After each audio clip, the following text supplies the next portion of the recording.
welcome back to another episode of the Music Matters podcast. And today we are super stoked to have on Jake Beautyman. Thanks for coming on the Woo-hoo. show, Jake. Thanks for coming on, No Jakey, mate. worries. No worries at all. Pleasure. Absolutely. So, I'll start with all, I guess. Where'd you grow up and how did you start getting into a music journey? All right. Ipswich, Suffolk. So that's the Ipswich that's in the UK, not Australia. Born and bred.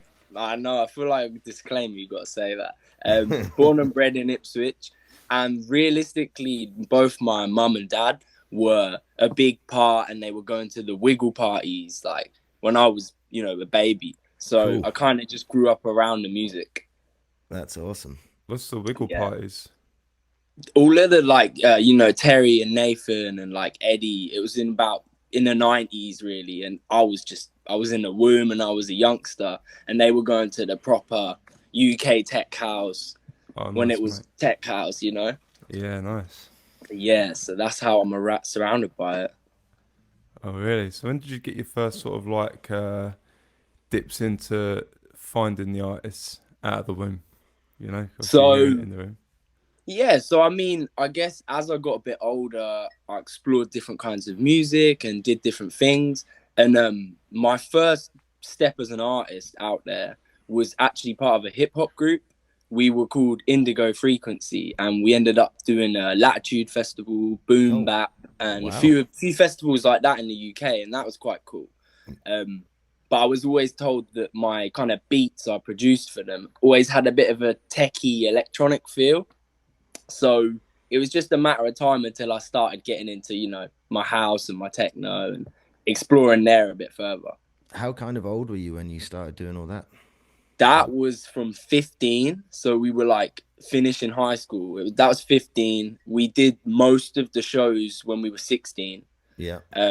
And that was a good experience. It Oh, taught no me a lot doubt. about stage yeah. presence, Yeah, and Mate, yeah. Yeah. things like that. Yeah, that's an amazing experience that young. Unreal. Yeah, it was cool. It was cool. And was there anyone super influential that kind of helped you get into that other than your parents? Yeah. Like, was there, teachers or anyone surrounding you that kind of you and helped you get on that road? So mainly, like my dad had a studio out the back. He didn't Nice. unfortunately get to go in it much, with life and things, Mm-hmm. but it was there. And a big part would be Dutchy. So he's kind of low key from Colchester, but he's a really, really good DJ. He's been a Superfreq resident with Mr. C probably for the last at least 10 years, I'd say. And he used to come and produce a lot of tunes in the back. And I'm just sitting in my room and I'm hearing some weird, trippy sounds. And I'm thinking, this is cool. I'm hearing it, but I'm not in there, but I'm thinking this is cool. And eventually I come out of my shell. I was a little bit of a gamer kid, Mm-hmm. I came out of my shell, got in the studio and just sat there while he was producing sometimes. And I definitely learned a lot from watching what he does. Wow. So That's I'm wicked, just mate. going to step back a little bit. So your parents, obviously, Yeah. you say your dad had a studio down the back, and they Yeah, used to go yeah. to the Wiggle, and so they must have been super into this kind of music themselves too. Totally. Yeah, totally. My dad was putting on, I mean, I don't know too much because I wasn't alive then, but he was putting on a lot of the sort of illegal parties back in the day. And he was Yeah. played a big part of organising them. Did Yeah. a bit of DJing, but mainly he was organising them and helping put them on. Cool. Sort of back in the early 90s. Yeah. Yeah. Mate, that was a big thing, wasn't it? Like in the UK, it was Oh, just for the sure. illegal parties, Definitely. man. Back then, it was a big fucking booming business, wasn't it? Definitely. Yeah. He's telling me now, he's like, we used to have to get cars to drive in the wrong way to lead the police following them.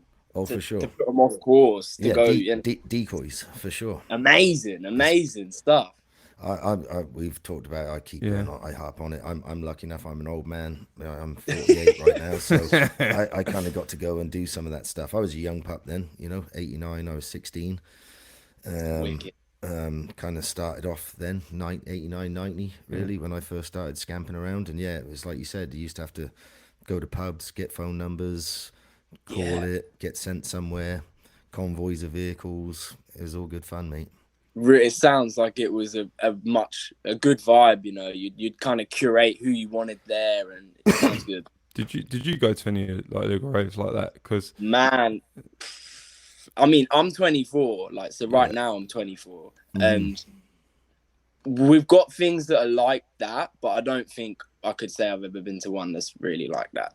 Not nah, true not on that style now. scale. Because the ones I went to were like the drum and bass sort of crews that used to go. Oh, And one of my friends, we called him Lightning, but his name's Luke. And he was like, "Oh, my old man's coming." I was like, "Oh yeah." And it was we got through a gate, and it was just like a mile drive, like on like the gravel shit, like in fields, right? And he was like, "Oh, I'll give you boys a lift." It was a Citroen Berlingo, right? You know how small them things are. He got fucking 11 of us in the back of that thing. We had to have the doors open, and we're holding on to the doors, or swinging around just to keep ourselves in. And we got there, man, and it was like carpet was on the floor, sofas, grandfather clock, and then the decks. I was like, fucking, that is sick, proper, mate. man. That's proper. Yeah, so that was my sort of incentive of it. But again, I don't know if they do that sort of stuff anymore. Do they? Do you think nowadays? It's different. It's different. Yeah. You know, it is different. Yeah. There's stuff going on, but it is different.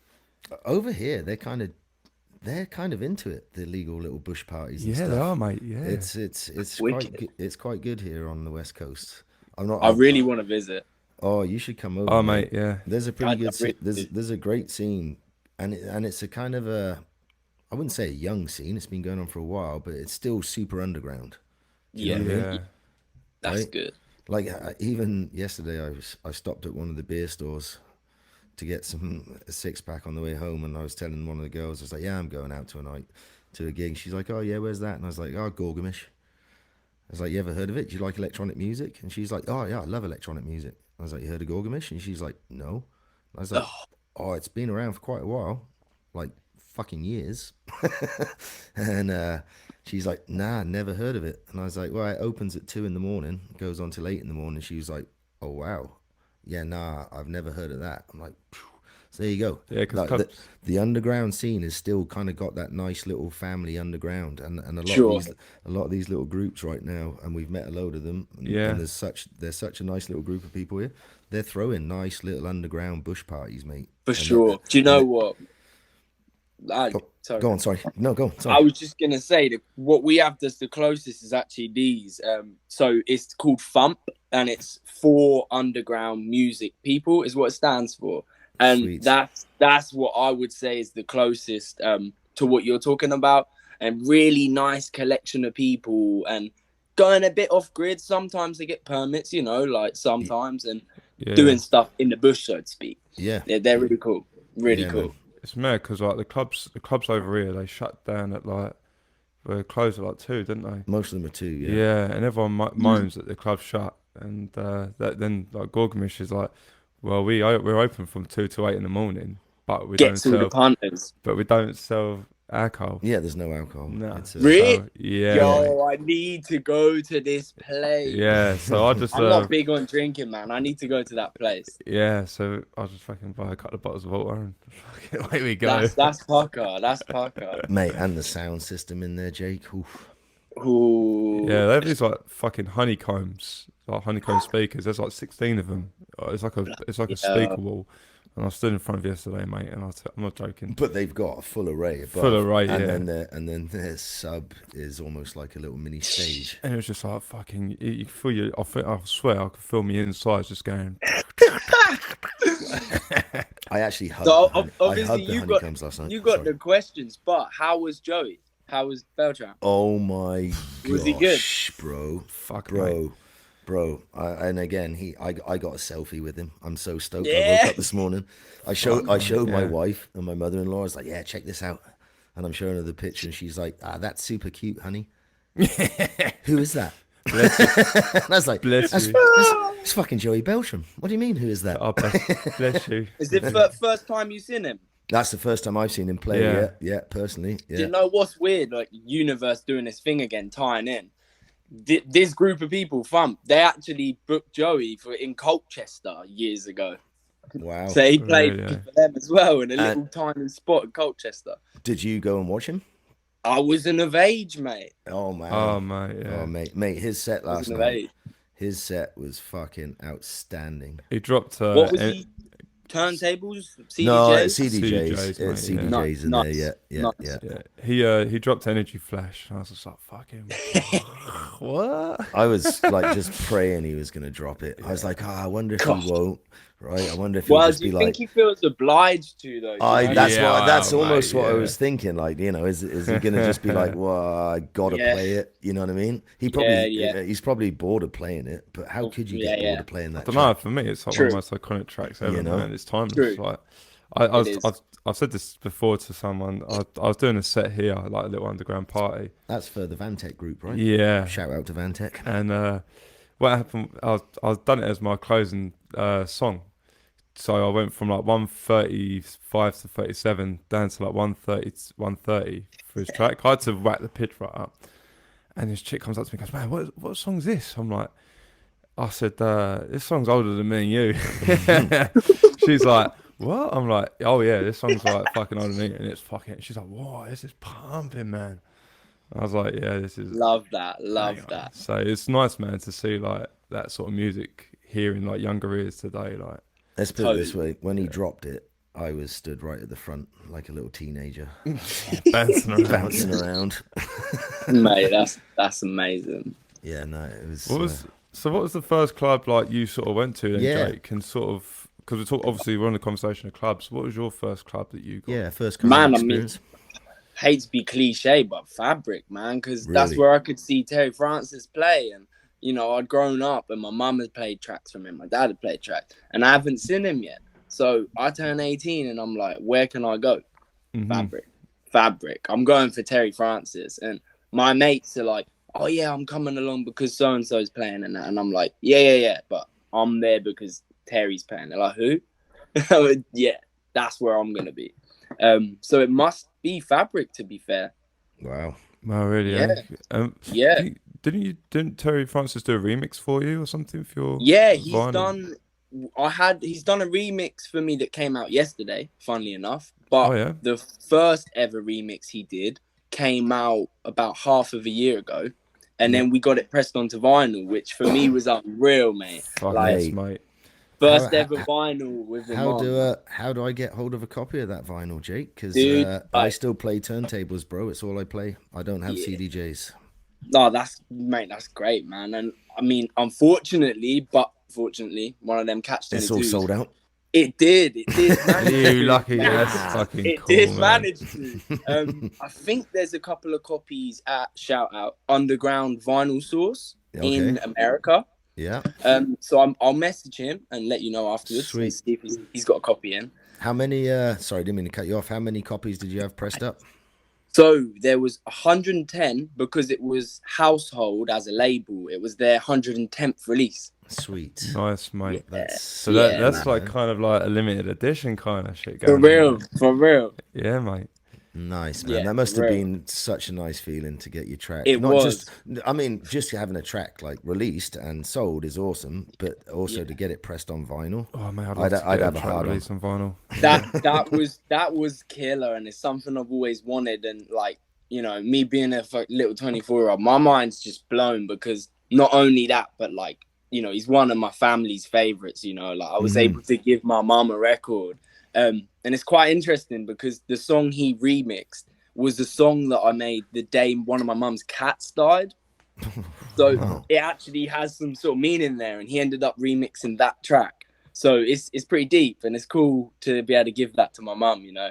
Yeah, no doubt. I'm sure your parents, coming from their background, were pretty stoked that their kids now producing music and's got some vinyl they can put in their collection. Yeah, man. Remix by Terry I don't know what else to do. It's just me. I'm just music. That's so cool, man. Cool, man. Yeah, I mean, like for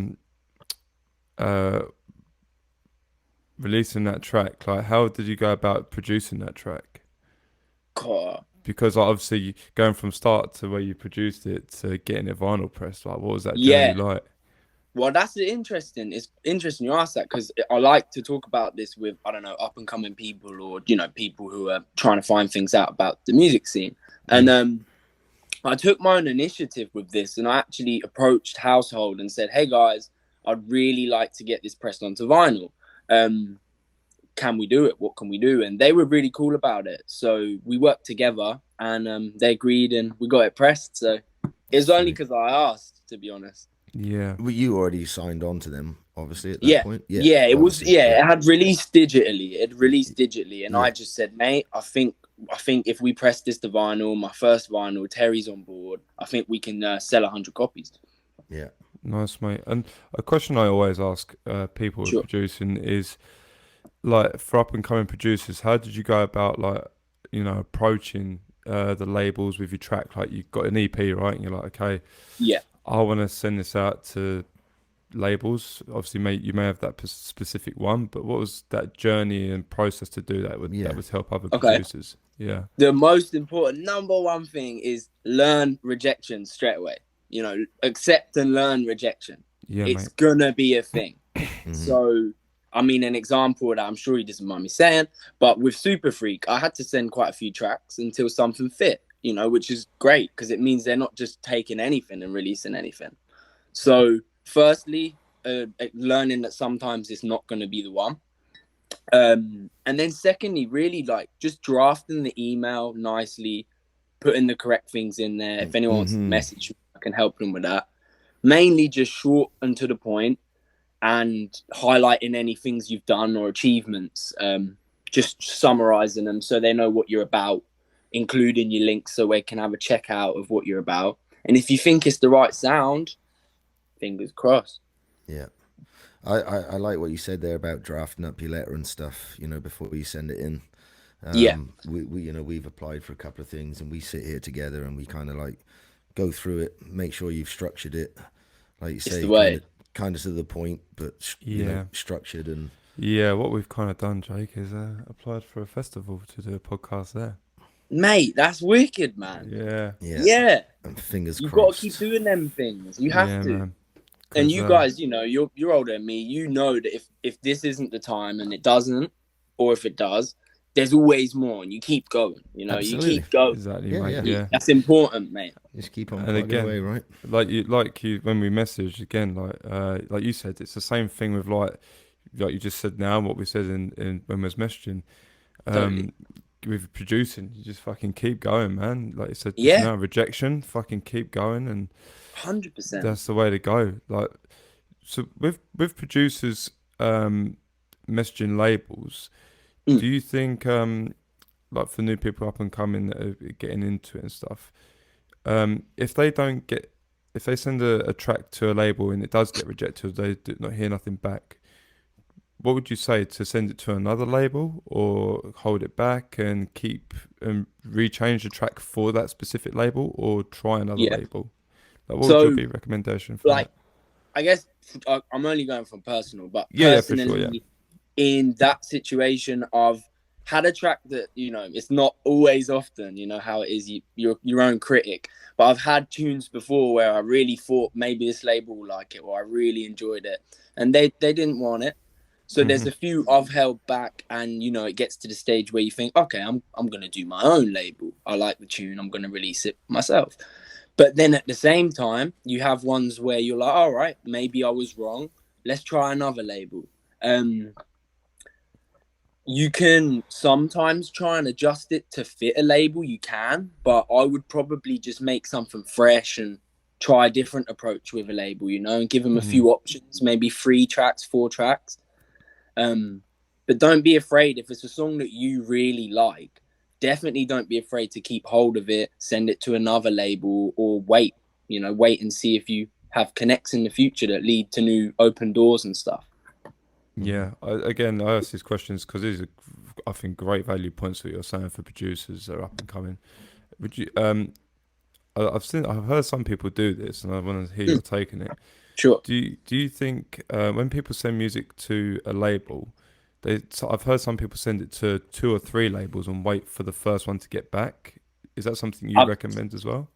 I mean, personally, I've always been because I think quite a lot. I'm a Libra. I basically sometimes I'm like, man, if two of them reply and they want it,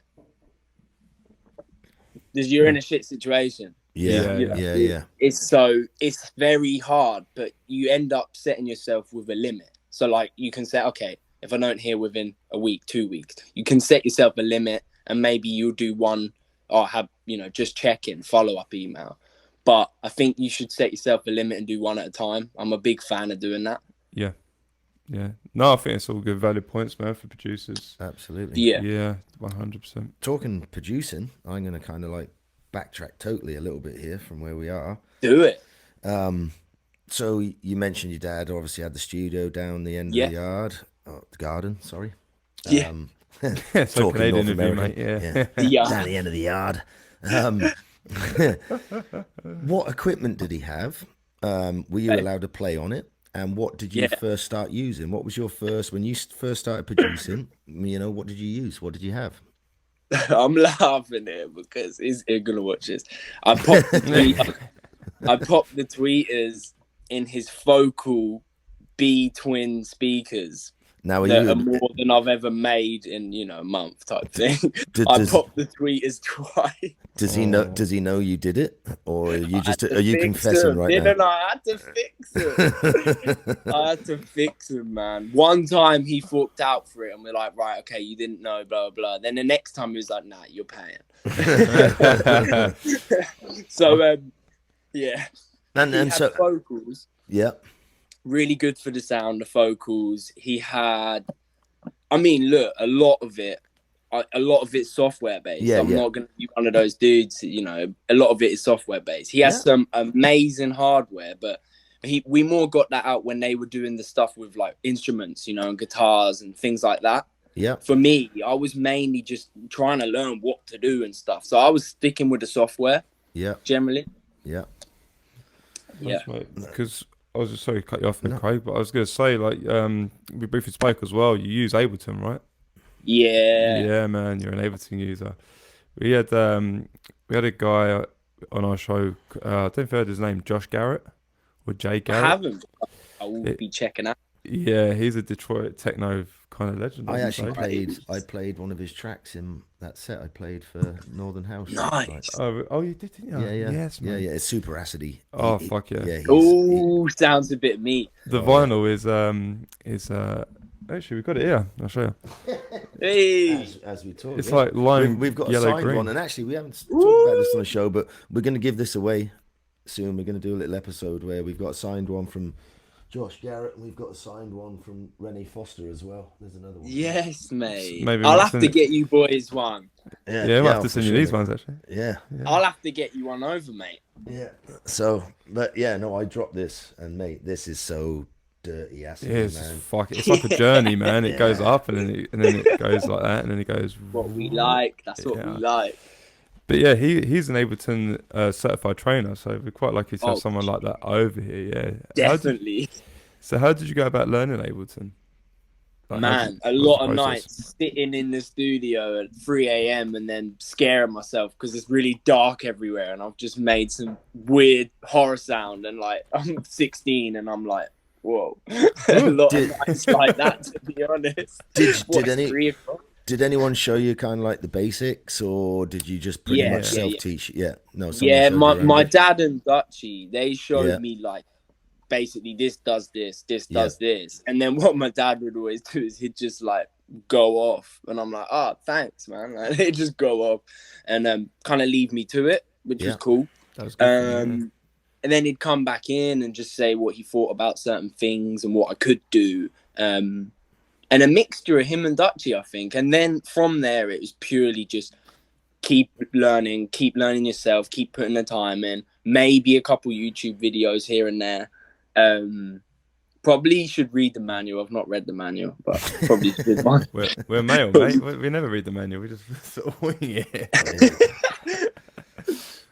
So what was your first track that you made then on Ableton? Like, what was that? What was your first? Yeah, that's a good one. That's what I love asking. What was your sound of your first track you made compared to what you make now? Because a lot of people were like, "Fucking, what was that?" My first ever tune that I released that was Four to the Floor is hidden on SoundCloud somewhere, and it can be found. That's all I'll say. It is under my name, but it's not on my profile. That's the first tune I ever made, and it was a bit housey, and then a bit acid stabs in the end, and that was all right. It wasn't too bad. One of my friends loves it more than the stuff I'm making now. I'm like, oh, thanks, mate. Kicking the teeth there, bruv. Yeah, so that was the first. But first actual release, again, it was in the hip hop world under Indigo Frequency. Yeah. Nice, man. And what was like your first like house like techno track that you released? My first release, it's not really techno. I mean, it's Four to the Flory. It's a bit tech house. It was on Slightly Off record label from Tampa, and it's called On a Mission. That's my first release in October 2019. Cool. Fucking really, eh? Because you also obviously I want to talk about this is your release on Superfreq, right? You got your final press done on that as well. Absolute gold. How did you get that then? Like, how was obviously your hard work, obviously, but how was the process of that as well? So again, that was like, it took a few attempts, you know. I sent Richard some tracks, and like he told me what he didn't like about them, which was good because it's like, all right, constructive criticism, take it on board, you know, listen. Yeah. And actually, instead of changing them tracks, I just did some fresh stuff and sent them some fresh stuff, and they really liked Slime Time. And then the B-side, The Golden Tree, they also picked up, which was, you know, the acidy underground one. And he took them on board, and him and David Scuba, the record label partner, it was actually Scuba who I was speaking to at the time, and he was like, yeah, we really like him. Scuba's huge, Mr. C started playing them in his sets, and I was like, wow, this is cool. Scuba's wicked, mate. Yeah. Really nice guy. Oh, and you he's a dad now, mate. He's a dad. Oh, fucking so am I. I've just done that as well. Congratulations to him, bro. Fuck. But you mentioned there Mr. C was playing your tracks? Yeah. Legend. And he's the co-owner of Superfreak. Him and David, they own it together. Wow, that's it. He's fucking cool, man. Again, he's an old school legend, mate. For real. Oh, for real. Hey. Yeah, fuck. Mr. C. Yeah. Did you have you played any events with him at all? Like Yeah. Like, thankfully, luckily. I played my first Superfreak it was a mad one, man. Like, we lost the venue really last minute, and it was 3 of our birthday parties, right? So this was, I guess, quote unquote, illegal, bit of both. But I think we had the grounds. Basically, we lost the venue right before the event. So it was a bit of a madness. And then we found this little bunker type spot, and it was really great. And then halfway through, the police came, and I hadn't played my set yet. So I was there like, man, I really wanted to play. And we had about 45 minutes, honestly, of silence and Mr. C talking to the police outside. And then we all started singing Happy Birthday. And we got one of the IDs out, and we gave it to the police, and we said, hey, look, like, this is a private, a private birthday. And it really was it was my birthday, as well as Chloe, who's Missy, and a few other people. It was actually a joint birthday. So we showed them the ID, but it took about an hour, man. And there was a stage where I was like, oh, am I not going to get a play? And the party carried on, and it was epic. That's awesome. That's a cool story. I thought that is a really cool story, man. That's super cool. That's almost got, like you say, that old school feel to it. Cops come along, for sure. Try to bust it, and then blag them out of it. For sure. we wasn't in the wrong either. No. It was a private party. Fuck off. It was a private party. Yeah, right. And again, like Craig says about we've said a few times about, like, you know, when parties weren't allowed to go, you'd have the private club members parties, right? You know, you get your I mean, that's I think borderline like that. We've talked about it before, right? The Eclipse in Coventry. It was Phil Reed. I can't remember the other guy, but they were the ones that first kind of figured out the whole, if we make it a private members club, right, and we don't serve alcohol, we can scooch around all the fucking laws. That's it. Loopholes. They're everywhere. Loopholes, man. Oh yeah, man. But they figure it all out, don't they? Yeah. Sure, they do. So what was your first piece of like DJ equipment? I'm gonna get into a bit of equipment. Yeah. Yeah, man. Because me and Craig are equipment geeks as well. So what was your first like bit of equipment that you dabbled in, whether it be hardware, DJing, like? Not very exciting, guys. I'm sorry. I walked one day. I don't know why. I decided I want to try this DJing shit, and I walked down the road to a cash. You know what cash converters is. Oh yeah. Oh, yeah. Yeah. Just some DVDs. So for anyone who doesn't perhaps know, it's like they call them thrift shops in America. Is that what they call It's them? like a pawn shop, I'd say. No. Yeah, it'd be a pawn shop. Yeah, like a pawn It'd shop, be a right? pawn shop. Yeah. And we're It's not like that. We're not talking like, you know, titty magazines. We're talking like selling used goods. That Yeah. kind of porn. Yeah, Do you wanna that's buy it, man. Yeah. Do you want to buy an So- iPhone? A pawn shop. I walked down there and I got a Numark Mix Track Pro controller that was 80 quid. Sweet. It's a start, man. Yeah. It's cool. Yeah, And- little controller. Serato based? Was it? Yeah, Serato? it was Serato based. Yeah, Yeah. Mate, and then there's nothing wrong with those controllers. You know what I mean? I honestly, we've talked about it. I think if you're starting off and you don't have much money and you don't want to Mate. buy the full rig, you know, for what you can do with them, they're fucking good to go, mate, you man. could even use your iPad now. 100%. They're there for a reason. And I've just walked over here because I eventually upgraded to these 850s. 850s, oh mate, they're fucking sweet. I had the 800 Smart Ones. Oh, Look, we've still. What's this one? The Yeah, 200. this is the 200. I bought this for $70, Just to put on the shelf. and the guy was like, "Oh, you starting DJing?" I was like, "No, man, it's just a big fucking paperweight, bro." It's going on the shelf as a prop, bro. I was like, "Oh, really?" I'm like, "Yeah, man, that's just mate. a fucking big paperweight." So you went from your Newmark controller, then you got your 850s. Yeah. What mixer did you throw in the middle of your 850s? What was the first My mixer? dad gave me his old Yuri. Yuri? Yuri. No, I don't think I I've know ever that heard one, of bro. that one. No. No. Was it nice? Like old school? It's really good and I love it, but it's fucked. Like, Dear. Oh yeah, it is Fucking old hell, school. that's close like to some I'm dust, isn't it? talking, we've got tissue to keep the sliders from falling down. I see that. I can see the tissue around it. That's all you need, though, right? But I Two-channel like mixer, it mate. because, Yeah, like, to go from headphone to headphone, you actually have a crossfader as well. yeah, Oh, really, yeah. Really I can remember interesting. I remember when they used to do that for sure. I man. like that. Yeah. It's like All now my that they're friends are like, upgrade, upgrade. Where's your effects? Upgrade. I'm like, mate, no. It's like no, isn't it? A lot of people are getting into the whole fucking rotary mixers now, aren't they? Yeah. Which is kind of like a fucking quirky little trend, isn't it? I still rock a pretty basic mixer. Like I don't have a fancy one. I don't have loads of effects. Mine does have just a low and high pass. Oh, yeah. What is it? Right. What you got? It's a Mixage Duo. It's an Italian mixer. But Hey, I got some family in Italy. sweet. It's really nice sounding, man. Newmark did an identical version of it called the Scratch. It's cool. it is made for Serato, right? It's Serato ready. It's already got Serato enabled through, so you don't need to go through anything else. But I don't use it for that. I use it just with vinyl, and so basically it's a 2-channel mixer, mid, top, high, fucking, and the filter, and that's it. Parker, man.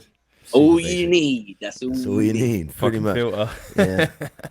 I do like the effects in that though. I got the chance the Yeah, other it day. uses reverb and echo and filter pretty much. I got a chance the other day. I didn't mean to cut you off there. I got a chance the other day to play on one of the V10, the new Pioneer V10. Ooh. Jesus, buddy, that thing is a spaceship, man, an absolute spaceship. Yeah. Mad, But bro. I still ended up just using 2 channels. And, Nah, and- literally. and one filter. That's like when me and my mates are mixing here, and like one of them, he has effects and all that, and he loves his effects. When he hasn't got them and he's doing a transition or something here, I'll just go like with my voice. I'll go, and, like, I'll make a little effect for him, just to get him in the mood. Yeah. Don't worry, brother, got you covered. I got you, bro. What about where was the first place you played out as a DJ then? What was did you like, do your own parties with your buddies, or did you play out in a local club? Like, what was your first DJing experience? This is weird now because, as you get asked questions, you realize things. It was 2 doors down from that Cash Converters. And did you take your new Mark controller with you? Yeah. Yeah, you did. Fucking beautiful. I quickly realized I do not want to be taking my laptop out of my house. Yeah. No. That's what I realized pretty quickly. Just coming to my head was like, Jake walked into that place like, hey, can I DJ? Like, yeah, man. He'd be like, I'll be back in 5 minutes. Walks into the shop, goes, hey, brother, you got a controller? So I can Honestly, it's a little place called the Wine Bar, and I got like 30 of my mates there and stuff, and it was a vibe, man. It was a little vibe. Yeah. Yeah. How old were you then? What kind of age were you then when you did that first gig? 18, 19. Yeah. 18, 19. Yeah. Cool, yeah. Man. 2 doors down.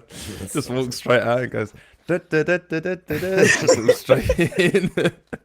I'm here. Yeah. Jeez, Where we going? Crap me up. What about, I guess, moving on from that then? So that was your first gig. Where was the your first one in the kind of big venue? What was the the first sort of bigger club or something you kind of? What was like the progression to get there from that wine bar to your biggest set?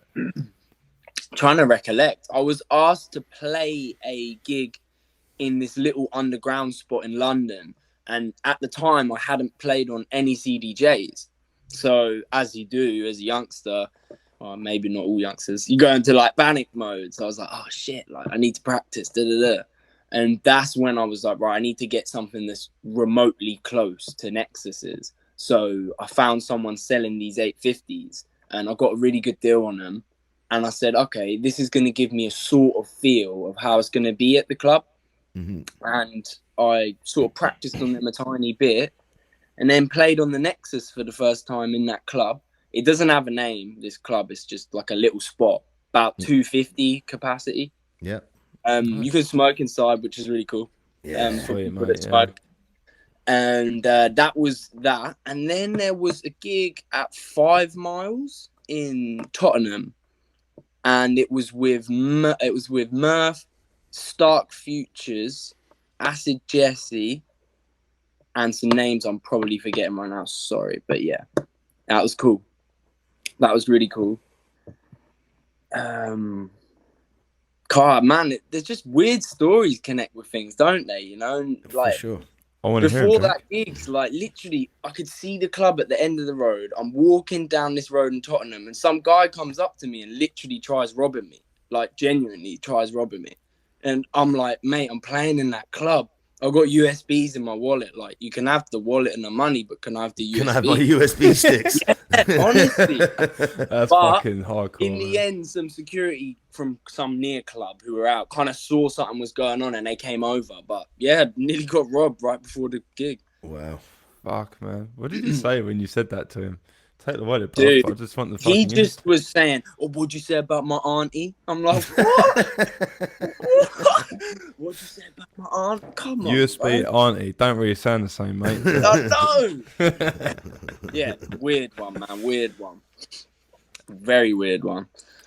And how did you get like into the bit? What was your first like sort of biggest club? Like, obviously we know you've played Fabric, which we'll get onto that. Yeah. So I mean, it would probably be that.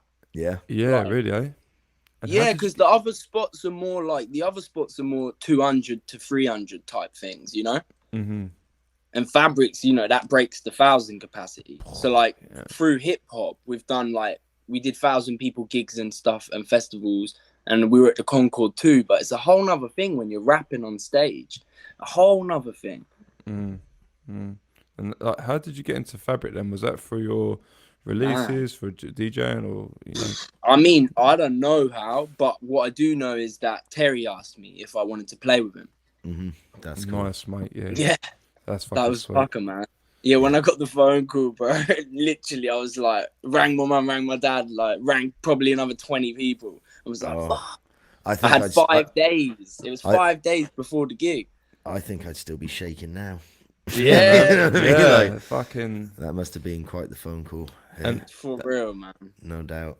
and like when you like played it, like obviously, what was your experience in there? Like with the crowd, the sound system, like Dude. the setup of what was the setup there when you played? Did you get a chance to have a little warm up practice before punters came Nah. in? Or nah, just straight to the wolves. Straight in. Straight in, man. Straight in. Really, I mean, I know the club like the back of my hand just because I've been there so many times. Yeah. It was nice because they've done a little sort of change. They've changed the rooms a bit. Room 3 where we played, it's been a bit changed, and it was really cool. Got inside, got all the stuff set up, and really for me, it was a mixer I haven't played on as well. It was one of the Allen and Heath Zone 92s. 92s, yeah. I actually haven't played on that before, so I've never played on one that's- either. You have, I've Brad, haven't played you? there quite a few. Yeah, not it quite was a few, nice, but it a was few nice. times, yeah. And for me, man, like the highlight is we were supposed to do. I was gonna play solo. Me and Terry were gonna do a little bit of back to back, and then he was gonna carry on his ones, you know, like. But we started this back to back after about an hour of being in there, and it just went so well, and there was like a connection there, you know. Yeah. To the point where Terry was like, "I think we should carry on."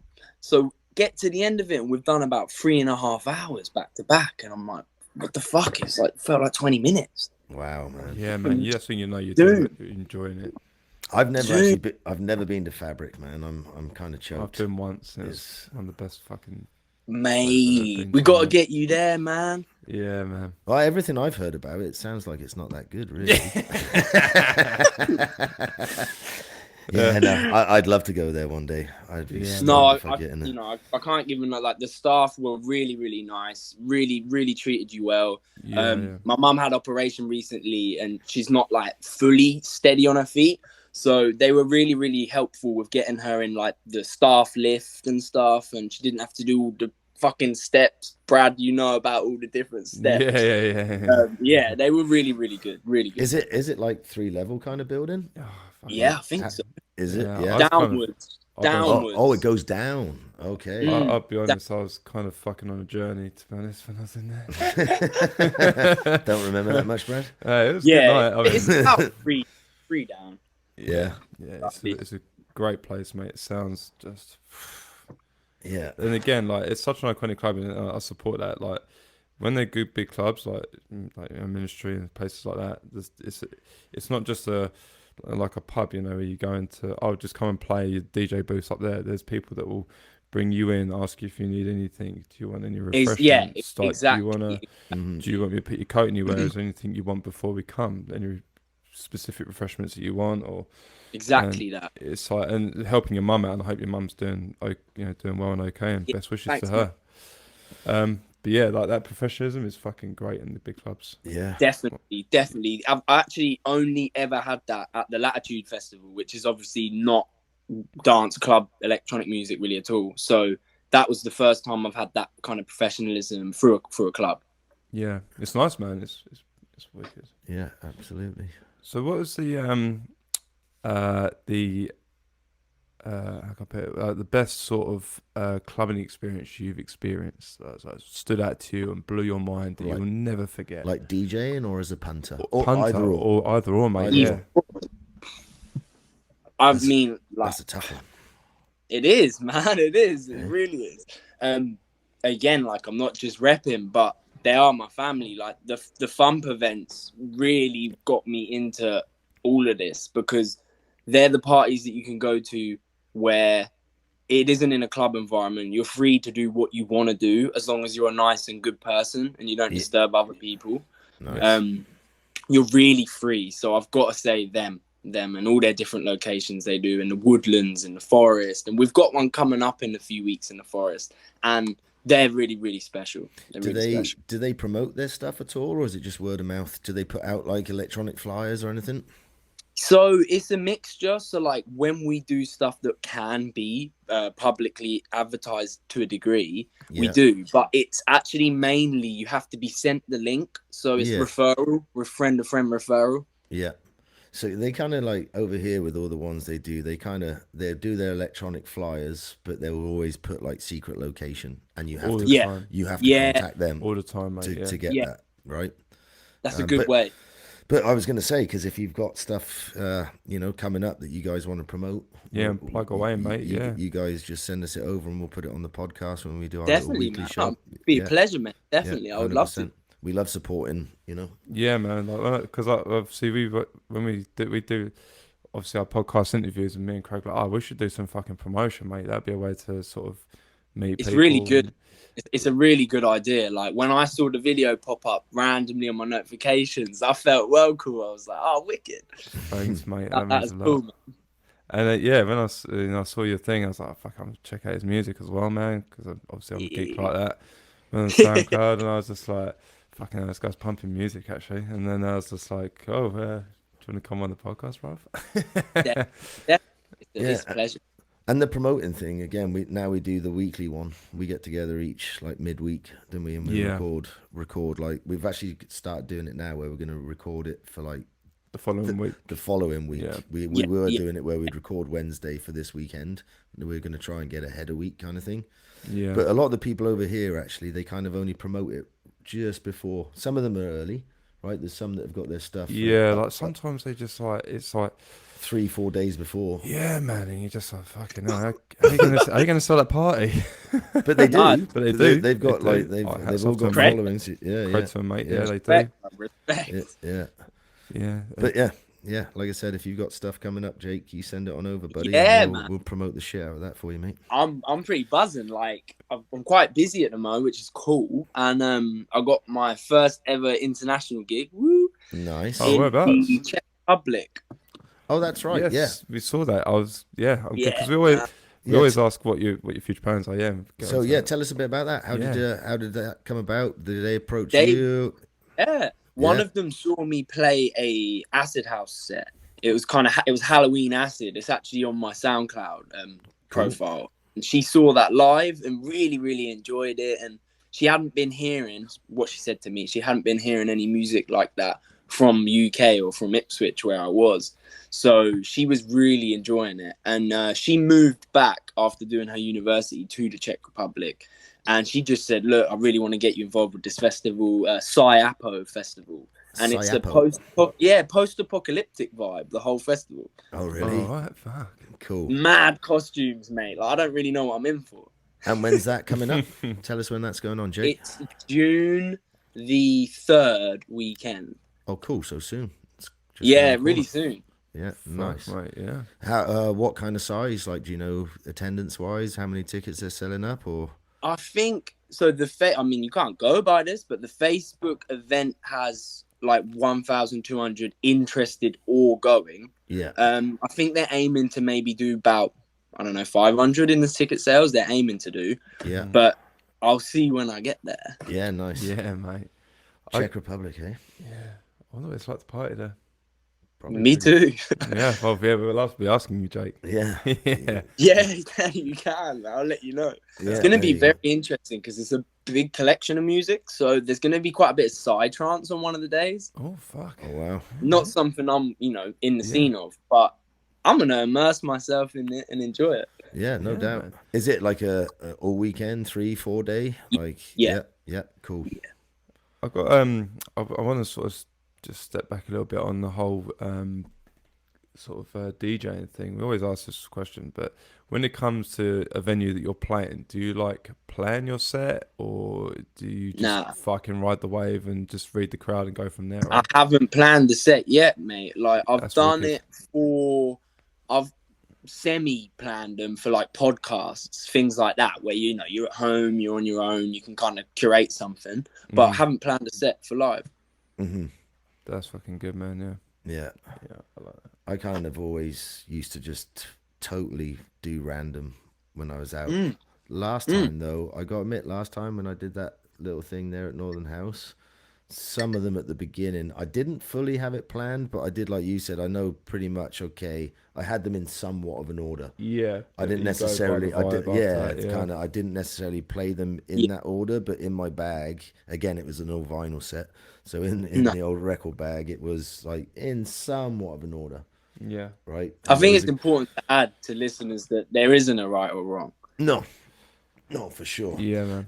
And actually, I kind of leading on from that, something I was thinking. So when you're playing your sets nowadays, are you solely playing your own music when you do a set, or do you still play out loads of other, tracks? Nah, I love other people's music. Yeah, cool, man. I love other people's music. Yeah, that's awesome. I try and include some of mine, of course. Oh, for sure. Yeah.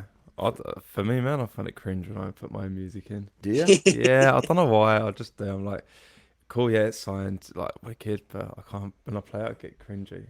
Like, Brad got a gig coming up, and he didn't even know he'd got. Last night when we were going to Gorgamish, I got in the car. Brad was driving. I was like, "Sweet man, that's cool. You're playing. What is it, June 8th or something?" I was like, "Sweet man, you're playing for the Vantech boys." He's like, "What? Am I?" And I was like, "Yeah, mate, you're fucking second up on the evening slot." I was like, they messaged me, and I was like, let me just check my emails and my Insta messages, and there's nothing now. And then I just pulled up the flyer, and I was like, "Nah, bro, look, you're on the fucking flyer, mate." I was just like, I love that though. Love that. Well, I guess I am. And I spoke to the missus. I was like, I'm playing a gig on the 8th. She was like, oh, did you not know? I was like, no, We had dinner. We had dinner planned. Yeah. I went out for a business meeting and everything. No, it was, I was fucking, whatever, man. Like, I'll play it. You should do it. You should do a hardware set. Hard search, just fucking do. No, I mean a hardware set. Hardware set? Oh, yeah, no do a live CDJs, set. just Maybe, do a live yeah, set. just taking all the gear there, innit? Yeah, you could do it, bro. Yeah, maybe. You could do it. So, any future releases coming up, Jake? Like, Yeah. in the pipeline that you can talk about? Yeah. Obviously, there may be some you can't. I'm definitely going to say the one that came out yesterday. Yeah. Yeah. Out there, buddy. It's on Analytic Records, which is a fairly new record label, which, to be honest, I'm really happy to be involved with because they've got some killer artists on board. They've signed Colin Dale, Terry Francis, Wow. Tony Leone, Clive Henry, Terry Farley, Wow. Fucking hell. John Tejada. If I'm saying any of these wrong, I apologize. They got a really good roster on board. Jesus. Some really good artists on board. Are they UK based or? Yeah, man. Really? The label owners are from Belfast, so Ireland. Yeah. And yeah, they're really cool. I'm working closely alongside them, and they're planning to press them to vinyl as well. There's just a whole backlog at the moment. So my EP out with them is a 4-track EP. It's called Marine Life, and Terry Francis has done a remix. And the label owners themselves, they're called Audio Analysts. They also did a remix. So 2 original, 2 remixes, and it's out everywhere. Is that going to go to vinyl, Jake? That one? Yeah. Sweet. How do I get on the fucking list for this? Is there like, a postal As list? in the digital promos? No, I want vinyl, bro. Vinyl, man. Yeah. Of course, bro. You're there. That's Sweet. how. We'll talk afterwards, and then I can just get on it. Obviously, I'm not talking about getting them for free. I'll pay for all of it, but thanks. Here's the deal. I haven't bought vinyl for years, mate. All my collection is. I basically left England in 2004, and that's pretty much when I stopped buying vinyl. So it was from early 90s to 2000-ish, and then that's it. So really now I would like to start buying some new tracks, and the fact that stuff's coming out on vinyl again is fucking amazing. You know what I mean? Yeah, I'm a massive advocate for that.